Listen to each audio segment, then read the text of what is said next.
is the Pharmacy Tech program. This is a senior class, so the student starts off as freshmen.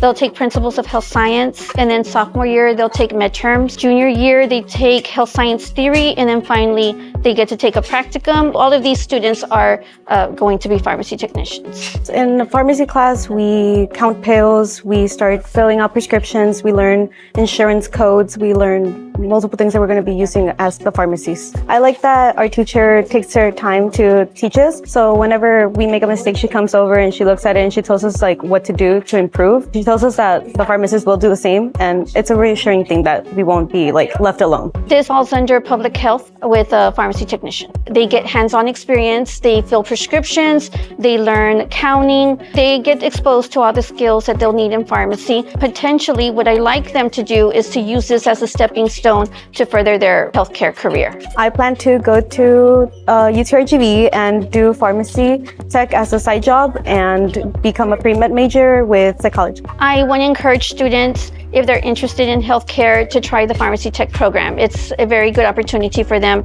that they can accomplish here at the high school.